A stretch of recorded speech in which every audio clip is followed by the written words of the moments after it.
In this video, I'll give more examples on limits at infinity. Let us evaluate the limit of each of the following functions given. We'll evaluate the limit of the given polynomial function in number 1 as x approaches positive infinity. So if the function is rational, what we do is find the highest power of x and divide each and every term in the numerator and in the denominator by that highest power. But what if we have a polynomial function like in example number 1? So what we'll do is just again find the highest power of x in the polynomial function and then factor it out from all of the terms of the polynomial. So it's the limit. In this case, the highest power is x to the fifth. Factoring x to the fifth from each and every term in the polynomial. So from the first term here, you'll just get 1 upon factoring x to the fifth. From the second term here, we'll get 6 over x factoring x to the fifth. From the third term, from 4x cubed, we'll get plus 4 over x squared, factoring x to the fifth from that term. And then from the fourth term, we'll get minus 2 over x to the fourth. And then from the last term, factoring x to the fifth, we'll get 1 over x to the fifth. We'll take the limit as x approaches positive infinity. Now take note that x is approaching a very, very large number. So if x is a very large number, then x to the fifth here would be even larger. Okay? So to denote a very, very big number, we use infinity sign. So what we'll get is, well, raising a very large number to the fifth power will even make it larger and still positive. So it's actually positive infinity multiplied by the limit of the expression inside the parentheses, the limit of 1 over here, which is a constant, is still equal to 1. And then the limit of each of the other terms, this third term, fourth term, and fifth term are all approaching 0. So these limits tend to 0 as x approaches infinity. So that's going to be minus 0 plus 0 minus 0 plus 0. Alright, so we have a positive infinity multiplied by 1, and that's still denoted by positive infinity. Okay, so this is the limit of the polynomial function x to the fifth minus 6x to the fourth plus 4x cubed minus 2x plus 1 as x approaches positive infinity. It's equal to positive infinity. Now if we want to get the limit of the same function in number 1, but this time as x approaches negative infinity, so we'll do the same thing, factor out the highest power of x, which is x to the fifth from all the terms. Then upon factoring, we'll get the same expression as that in number 1, but this time we evaluate the limit as x approaches negative infinity. Now, this means that x is approaching a very, very large negative number. So therefore, if we evaluate the limit of x to the fifth as x approaches negative infinity, raising a negative number to the fifth power will give us a negative number. Alright? A very, very large negative number. So that part, the encircled part with a red ink, is actually negative infinity. And then the limit of each of every term inside the parentheses will give us 1 minus 0 plus 0 minus 2. No, minus 0 plus 0. So we have a negative infinity times 1, so it's still a negative infinity. That is the limit of the given function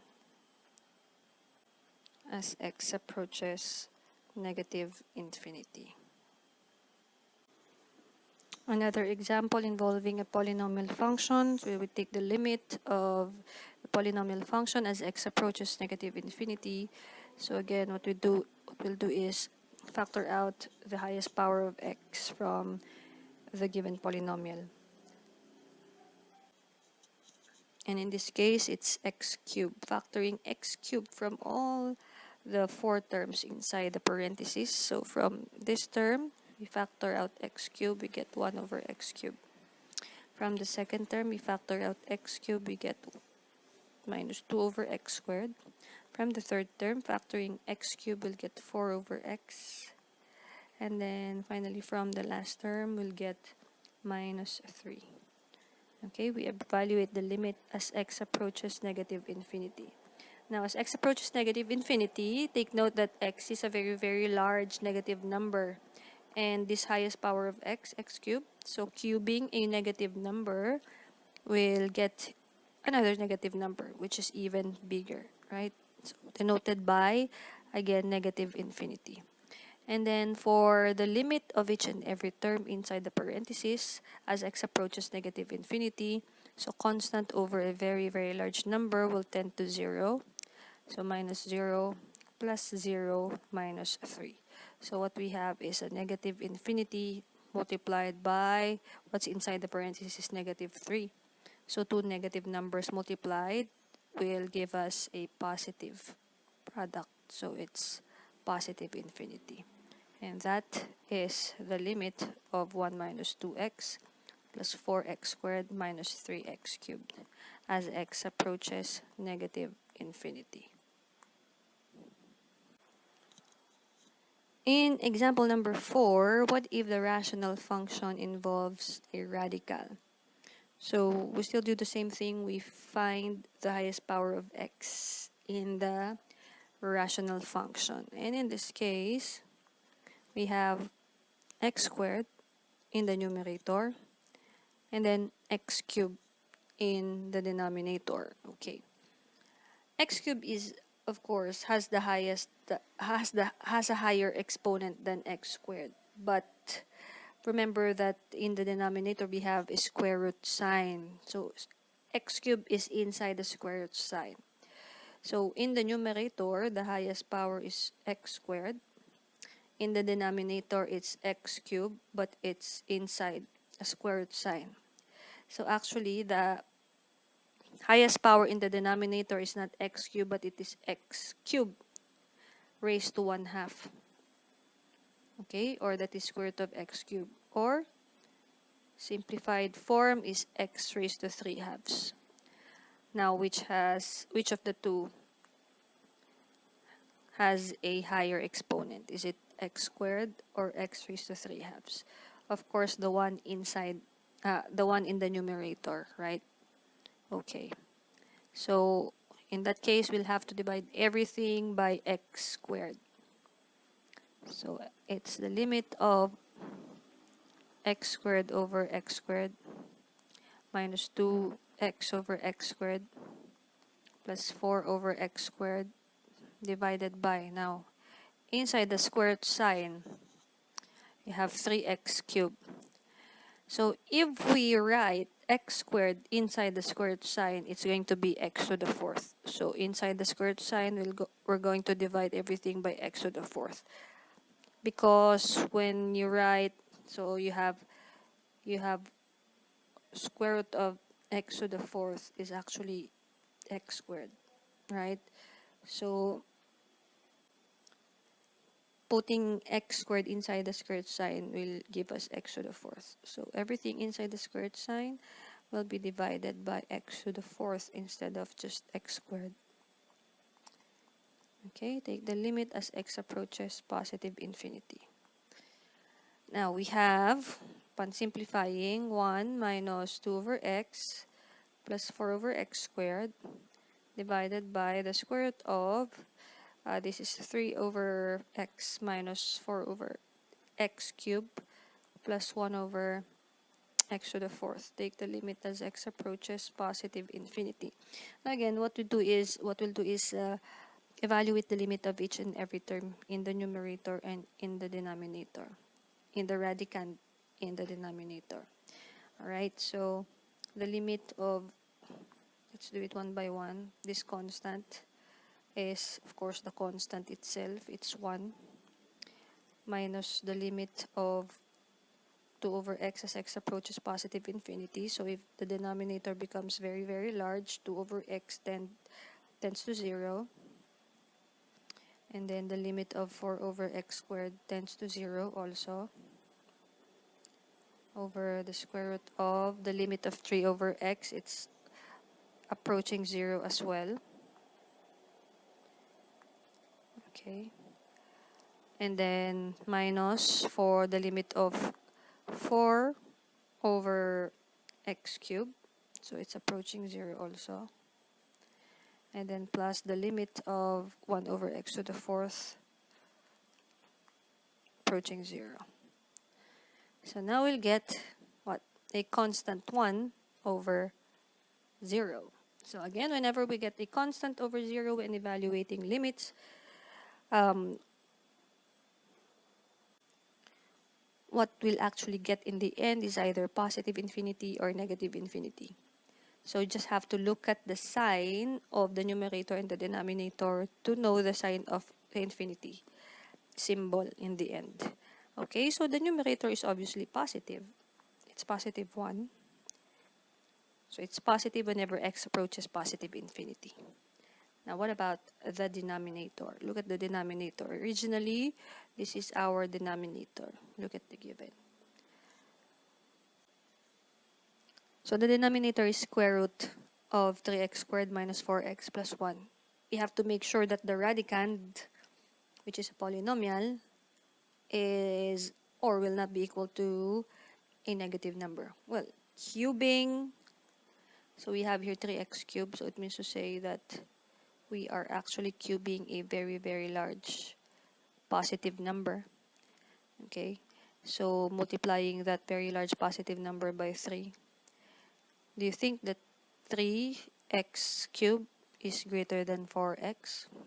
Of course it is. So 3x cubed minus 4x will be a positive number, right? So getting the square root of a positive number in the denominator is still positive. So positive divided by another positive number, you get a positive quotient. So therefore, the answer here is actually positive infinity. And also, since the degree of the numerator is greater than the degree of the denominator, automatically the answer will be either positive infinity or negative infinity. And this is what we got in the end. In this next example, the rational function again involves a radical, this time in the numerator. So let's look at the highest power of x. In the numerator, it is x, but x is inside the square root symbol. Okay, so it's actually x raised to 1/2. In the denominator, the highest power is x cubed. So obviously, which has a higher exponent between the two, x raised to 1/2, x and x cubed. So the highest power is x cubed. So we have to divide everything by x cubed. The limit of, but writing x cubed inside the square root side, it's gonna be equal to x to the 6. So inside the square root symbol, we have to divide everything by x to the 6. X over x to the 6. So why? Just because when we simplify square root of x to the 6, we simply get x cubed. Okay? So that's it. Alright, so in the denominator, we divide everything by x cubed. So 2 over x cubed minus 3x over x cubed plus 4x cubed over x cubed. Take the limit as x approaches negative infinity. Oh, x is approaching negative infinity, so in the denominator, we have to divide by negative x cubed. Alright? But inside the parentheses, there's no need to divide by negative x to the sixth anymore. Why? Because the square root of x to the sixth, again, square root of x to the sixth is either positive or negative x cubed, right? Now simplifying each term in the numerator and in the denominator, the numerator will give us 1 over x to the sixth minus 1 over x to the fifth. And in the denominator, we'll get negative 2 over x cubed plus 3 over x squared, okay, minus 4, okay, as x approaches negative infinity. Now we have to take the limit of each term in the numerator and in the denominator. So the limit in the numerator, limit of 1 over x to the 6 as x approaches negative infinity. So this tends to 0 minus this tends to 0 also, divided by the limit of negative 2 over x cubed as x approaches negative infinity, plus the limit of 3 over x squared as x approaches negative infinity, that's approaching 0. And then the last one, limit of negative 4. It's a constant as x approaches negative infinity is the constant itself.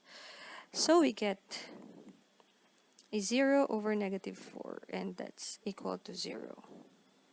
So that is the limit of the given rational function as x approaches negative infinity.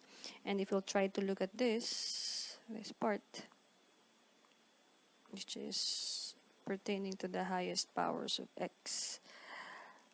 Okay, so the degree of the numerator is 1/2, degree of the denominator is 3. So what happens again if the degree of the numerator is less than that of the denominator?